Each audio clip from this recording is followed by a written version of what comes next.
Welcome to the Disrupt Your Career podcast, brought to you by Claire Harbour and Antoine Tirard. We're passionate about helping everyone find fulfillment in their work life. We believe that big, messy, uncharted career changes are inevitable, and it's up to you to decide. Will you take control and disrupt, or allow yourself to be disrupted? We wrote the book about it, and now we share here our conversations with other thinkers in this crucial area. Settle down and get ready to listen to this dose of wisdom. In this episode of the Disrupt Your Career podcast, we're welcoming Karen Loon.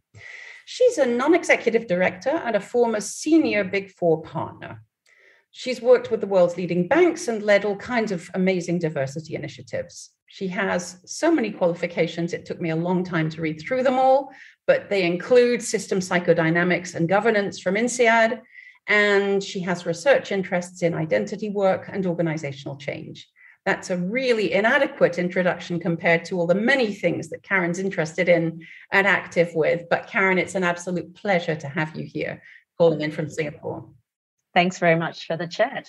So let's start with where we always start, which is the story of your career journey. You've been through several pivots and challenges in your career, working with PwC in several countries and capacities, such as Australia and Singapore, and in audit and diversity practice leadership. You also have a vast number of non-executive directorships at this stage in your career. Why don't you tell us how this career unfolded? How much was it by design and how much through serendipity? And what are you most proud of? Thanks for the opportunity to share my bits about my career. And it's a very interesting question that you ask about whether it's actually by design or by serendipity. I would definitely have to say it was by serendipity. Even to make it to partnership in a Big Four firm, I never would have thought I would have got there at the time I started my career. And even maybe 10 years ago, I wouldn't have actually thought I would got to where I am today. But I actually think a lot of it's been through, and when I've looked back at my career, about experimenting and trying different things out. My career path started, I'm Australian. I'm actually very proudly Asian Australian and fourth generation. So what that means is that whilst ethnically I'm Chinese, I actually am Australian. Some of my great-grandparents were born in Australia.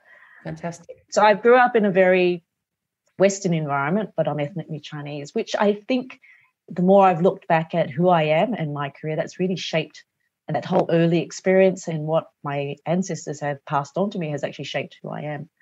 I did the very typical route. A lot of people don't know what they want to do. I honestly didn't know what I wanted to do. I'm actually the first in my family, immediate family, to go to university. And my parents said, look, maybe, you could start your career as a chartered accountant. What a surprise. I didn't know what a chartered accountant was. I got a vacation employment job as a chartered accountant. There were aspects I didn't like, but there were aspects I did like. And eventually, that led to me joining my firm after university called PwC. And I actually spent 29 years with PwC, which I would have to say was amazing. I think one of the really interesting things about careers, and when I reflect back about the pros and cons of professional services firms and our identity, they do shape you quite a lot, especially in your early days, but you also have the most amazing opportunities to learn. And I think those early experiences where you're on jobs with many different people, the variety of the work, the opportunities, the fact that you do stretch yourself, but maybe I also wanted to stretch myself as well, meant that I've always liked trying to learn and experiment with different things, but I also get a bit bored with things. So that's why I love professional services. I got to travel the world, eventually made it to Singapore. I've spent most of my life in Singapore, but I also wanted to do many things. And that led me to decide to leave PwC and start my non-executive director career 4 years ago and try new things, including writing a book. I've best learned by trying and experimenting with things. And if it works, it works. If it doesn't, it doesn't. And we move and learn on from that. Absolutely. That fundamental thirst for learning and that sort of low threshold for boredom does tend to lead to growth and exploration. And clearly you've pushed that to great limits. Now, thinking about this transition you've made, what lessons would you say you've learned from your work identity transition as you left PwC and created a different way of working? One of the things, and this is something I researched when I went to do some study at INSEAD, I did my Executive Master in Change, and I explored the whole idea of identity quite a lot in my thesis and then further in my book. And it's such a fascinating topic. You know, if you think about personal identity, social identities, you've got professional identities, and you go through this identity work. I mean, I was really enjoyed reading about Herminia Barra's work, where she talks about identity work. And that really resonated with me, particularly her book that looks at identity transitions. And so one of the things that I've realized is any changes identity is not easy. And for me, I would say my change from moving from a partner in a Big Four firm in a city where everyone knows you, and you don't even need to say anything more other than I'm Karen Loon from PwC and I'm a partner. I never really had to say anything more than that, to just being Karen and having that experience of who am I when I have to go to places and give a business card out. You know, how do you identify yourself? I actually found it quite challenging because I didn't know what to call myself. I didn't know what I wanted to do. And so you do go through this sort of period of uncertainty, feeling very vulnerable, particularly if you've been built up at a certain level. And definitely took me probably about a year to get through that period, to get comfortable that it's okay, you know, I am me, it's okay. I bring what I can to particular organizations or people I deal with. And it's less about the identity of the organization, but it does also show the power of organizations and the power of systems, you know, how they influence people when they're in that system.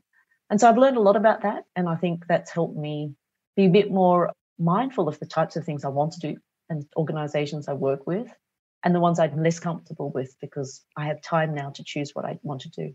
That different lens really does facilitate radically different choices, doesn't it? Yeah, oh, definitely. So let's talk a little bit about some of the experience that you've gleaned from non-exec roles. A few years ago, Antoine and I wrote a piece titled Lessons for Boardroom Debutantes that was looking at how women can successfully transition to NED roles. And obviously, you've got a wealth of experience in this by now, both personally as a NED and also through your involvement with the Singapore Institute of Directors, for example. So could you help if any of our listeners are deciding to take the step up to become a board director, corporate or nonprofit? What are some steps that they can use to prepare themselves for the journey? So if I take a step back and think about 4 or 5 years ago when I told people I was leaving my firm, everyone said to me, oh, you'll have no problems. You're female, you're technically strong, you've worked on all these, you know, iconic clients, it shouldn't be a problem for you. But I think then trying to move into those roles is not easy, because I think one of the things I have learned, which I'm very glad that I had that knowledge early on, is that being a board member is not just about yourself and what you know technically. It's also very significantly about group dynamics and how you interact with people. And that makes it's not easy because it is a team, and team dynamics are powerful. And how do you bring the benefit of diverse people to a boardroom who are able to actually eventually come up with the right decision? And, you know, I've seen situations where, you know, if the chair is less effective or people have actually, I would say, their own personal anxieties that they bring into the boardroom, they can really play out and make the board dynamics uncomfortable, or, you know, decisions are not being wrong. So that was probably a very good learning I had very early on when I was starting my board journey and reflecting on the good experiences and less positive experiences of the groups I've worked in and before. So I think the big thing that I'm involved with also a program where we're mentoring aspiring women directors in Singapore. And there are so many talented directors or aspiring directors out there. And I was probably the same. I probably felt I want to be at the boardroom table because I'm female and I hope that I can make a difference. But it actually is so much more than that. You know, you're not necessarily going to get appointed to a board just because you're female. You need to be able to be as good as the others. But you need those networks and you need to be able to contribute both soft and hard skills. So I'd definitely say that building networks is not easy. It's something people need to think very, very early on in their careers. And I think I'm fortunate that many of the people who, especially in my market, where unfortunately there's less transparency about board roles and how they're appointed, unfortunately, most of my roles and referrals have been because people have known me and seen me and trusted me in my previous life. but also, finding people who will actually, you can go to it for advice.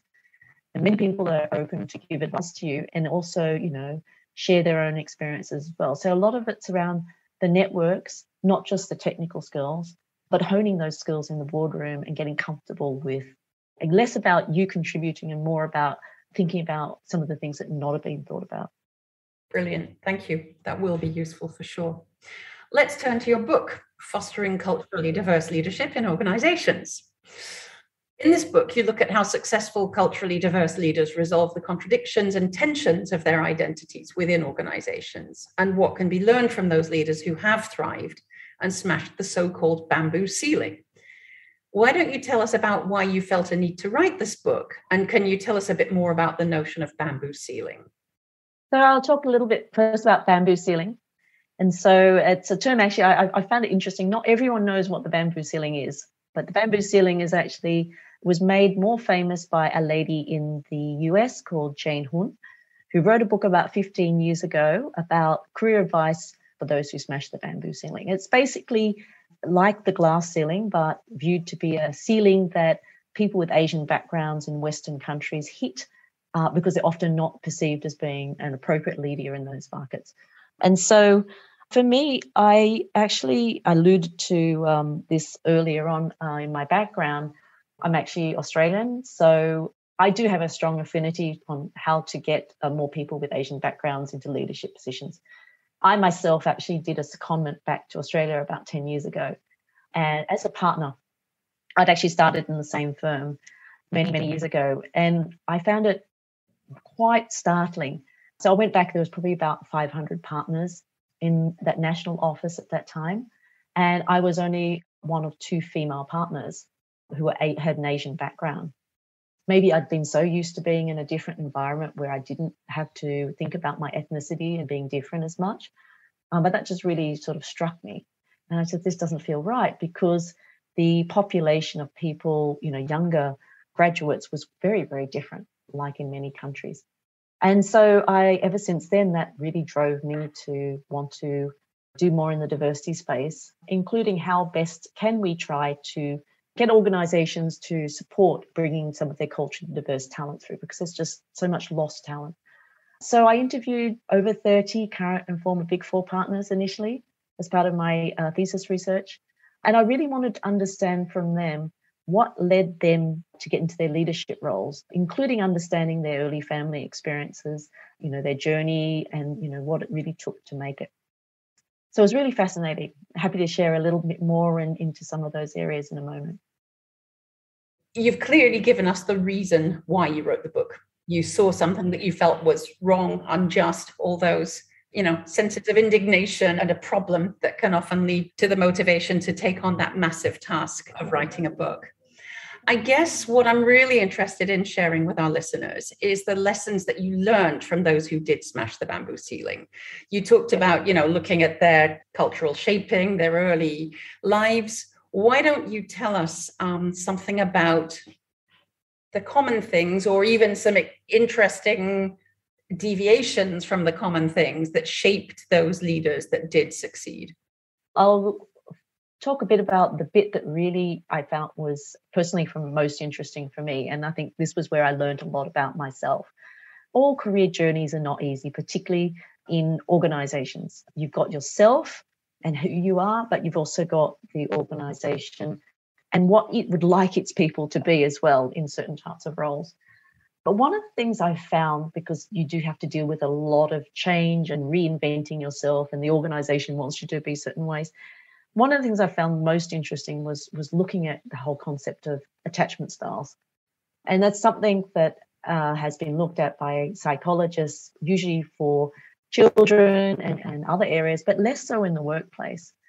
And I guess I was really interested in attachment style because I was really intrigued by a particular book by an academic called Laura Empson, who has written a lot about professional services firms. And one of her chapters in one of her books, she writes a lot about this idea of insecure overachievers. Insecure being people who are less secure, but they always want to achieve. And she says that a lot of the professional services firms recruit a lot of people who are insecure overachievers, and they tend to survive in these organizations. That intrigued me because I then said, well, are people within professional services firms secure or not? And what does that mean? So when I analysed my interviews, one of the things that came out very strongly for the people I interviewed when I looked at some of the analysing the stories that they experienced from their childhood and through, was that people who have more secure attachment styles, which I would describe as people who, when they're under stress, are relatively balanced. They don't go overboard in terms of going and doing their own thing without others. They don't go overboard in wanting to become friends with others. They're quite secure and can appear less stressed, were the ones who actually survived and thrived in partnerships, in the partnerships and the organisations where these people worked. That's not to say that people who are less secure, and in many cases in accounting firms, because people are quite technical, they tended to be what I would call avoidant. So when you're under stress, you go work harder. There were definitely people who made it, but they usually had more challenges making it through to leadership. In professional services firm, if you build relationships, that's generally more positive. And so I found that interesting because when I looked at my own attachment style, I am quite avoidant. I tend to like to work and do things under stress myself. And actually looking at people with Asian backgrounds, many people have a preference or tend to be avoidant. So the lesson learned for me was actually if you are more self-aware of who you are and how you tend to react under stressful situations, then you hopefully will be able to manage those stressful situations and try to find the support mechanisms that you need to actually allow you to be less stressed and be more balanced about decisions and how you behave. And so that was the big learning for me, amongst others. But I felt that really, led me to understand, why did I behave that way in certain situations? Could I have done things better? Of course. But is that something that many people could do at work? Because many people think, I've been successful so far, I will just keep doing what I've done before. And often that doesn't necessarily work in organizations. Yeah, we all know what Marshall Goldsmith said about what got you here won't get you there. And it is an absolute truth. It really is. So let's turn our attention to organizations. Your book certainly examines how organizations can foster more culturally diverse leadership. What actual progress are you seeing? And can you share any examples of companies that do stand out in this regard? If I think about the 10 years in and out of diversity roles, and then the 20 years I've been involved actually as, I would say, an advocate for diversity for women, I think we've definitely, organisations are making progress. And some of these topics which weren't being discussed 10 years ago that we talk about in the media all the time. So there's definitely a lot more buzz around it and people are a lot more aware of it. So I think that's a good thing. And we do see, particularly around gender diversity, we see a lot more women coming through in organisations, which I think is great. I would say I think there's more work to be done on other areas of diversity. Oh, so much. Yes. In my own country, I do feel that we talk a lot about gender diversity, but less so about other areas. But I do actually question also whether companies have just added this on as traditionally part of their CSR activities, or whether they're actually walking the talk. When I say walking the talk, sometimes I think people think about that as leaders, but I think it's everyone. And so much of what I think needs to be done is actually realigning what we talk about for diversity, equity, inclusion back to cultural values and behaviours.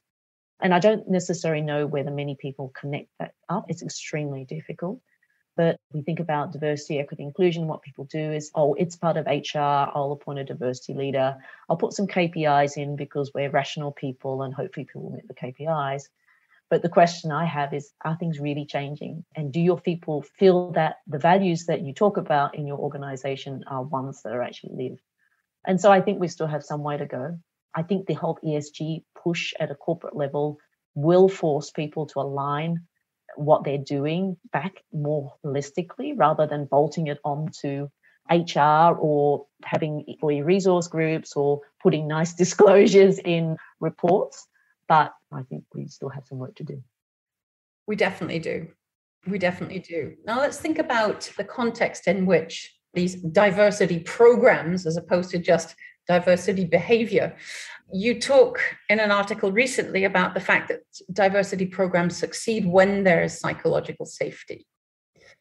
Could you go into a bit more depth on that point? I guess it seems to imply that individual leaders play a big part in creating this culturally diverse workplace. And I can absolutely connect that to your comments just now about overall walking the talk or not.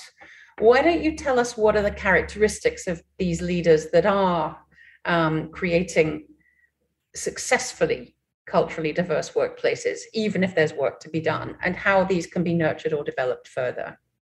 It's important to have these environments. I mean, it's a bit of a buzzword, psychological safety, but, the more I've thought about it, and in the context of what I spoke about earlier, about people feeling comfortable, feeling safe, I just think that there's something that leaders do need to embrace. I guess many times when it comes to trying to develop leaders, or as a leader developing, you do experience all these anxieties and fears. And I guess that's, to me, is why I feel that we need to have psychologically safe environments where people actually feel that it's okay to ask for help. It's okay to say, I'm actually struggling. But I feel that, in many cases, especially if there's an over-focus on KPIs and situations where people say, oh, I just can't say that. They don't necessarily feel that they can ask for help or get the help that they actually need. And so, I think that a lot of it really comes down to this more holistic view of culture. I mean, one of the organisations I find has actually done very well on its culture, and I know it very well, is GBS Bank in Singapore. And they are actually also viewed as being very innovative as well. I've known other people. I have an ex-INSEAD colleague who's written a book about them as well, about what they've done and the environment they've actually created. I think they haven't necessarily put into place a lot of diversity programs on their own in isolation. But what they've actually done is they actually create an environment where broadly, people can ask for help. It's okay to make mistakes. We try a lot and thrive a lot. And a lot of that really came through the strong leadership and the openness of the board. Beautiful. It's encouraging to know that there is one very concrete and impressive example near you. And of course, there are others, but we are definitely still at early stages in so many places. Now, let's switch back to you. If you could go and have a chat with your 18-year-old self, what would you want to tell her, advise her, comfort her about? What would you want to say? But definitely, I think one thing I would say is it's okay to smell the flowers. It's interesting. I think I went through university at a time when, you wanted to get in and out of university as fast as you could. You wanted to get your pay packet as fast as you could so you could start earning. I've realized that careers are so long and you will do so many different things along the way. And so I would say don't be in a hurry. And actually, it's okay to have breaks. It's okay. It's like a long road. You go along the road and maybe you stop on the side of the road for a while and then you enjoy it, but then you will go in and, maybe make a decision to go a different way. And so I never really had sabbaticals till I left work. I was one of these people that just kept working. And I think with careers being so, I don't use the word retirement, but careers being so long, people hopefully contributing in different ways for a long period of time, it's okay to do different things and you will change what you do many, many times during your life. And so that was probably my main thing for my 18-year-old self. Brilliant. I love that. Thank you. If you had a magic wand and you could change one thing about the world of work, what would it be? I feel that work is wonderful. You get to do some amazing things, meet some great people. But I worked extremely hard and loved the environment, but I would like organisations not to push people so hard and push them in corners where they feel that they can't get out. If people are going to spend lots of their time at work, make sure they enjoy their work as well, but not everyone's going to enjoy the same things. And so think about how best to allow everyone to feel that they belong. Don't expect everyone to be the same. Oh, yes. I want to say every kind of amen, hallelujah, and whatever other culturally open things would come up there. But absolutely, that is such a strong thing to be saying. And it's a message that is coming out in incredible ways, more and more, but still not enough. So thank you. Now, I'd say there's this tension. I think it's interesting for organizations, because so many organizations have strongly tried to shape people in the way they want them to behave. And people don't necessarily want to do that. They want to find that balance. And so it's a tricky balance to find a way to allow people to be themselves, to do the things they want. And yet you as the organization have your purpose to, whatever it is, produce widgets or whatever, and get that balance so that people stay and you get the best out of both. Indeed. I had a coaching client this morning say to me, I finally realized that coaching in my company is basically being told how I have to become according to the company. And, we had a good laugh and commiseration about that, but it's unfortunately still very, very true. So those organizations that get that, or even individual leaders within organizations who create an environment around them where care is taken to nurture people so they thrive. I mean, in the end, we are just organisms, living organisms, aren't we? Like plants. And if we're not well taken care of, then we don't thrive. Simple as that. We're getting close to the end here, Karen. I'd love to know what big, exciting projects you've got coming up this year. I know there's one that's about to happen in a few hours. So tell us more. I will be launching my book. So the book will actually be out in August. So for me, that's the very long baby that I'll be working on. So I've really found that experience of actually writing a book, working out how to launch a book has been very, very exciting. So that's probably the main thing for this year. We will make sure that we include the right links to the right websites so that we can let our listeners know where they can pre-order or get the book when it's out in a couple of months. That's going to be an interesting read for all of us. So, Karen, it's been a real pleasure having you on. We've gone in all kinds of directions. I know you did this somewhat under time and logistical pressure, and you've done a beautiful job. Thank you so much for joining us. Okay, thank you very much. We hope you enjoyed hearing from this month's guest as much as we did. Do go and check out our work on disrupt-your-career.com and come back soon. Thank you.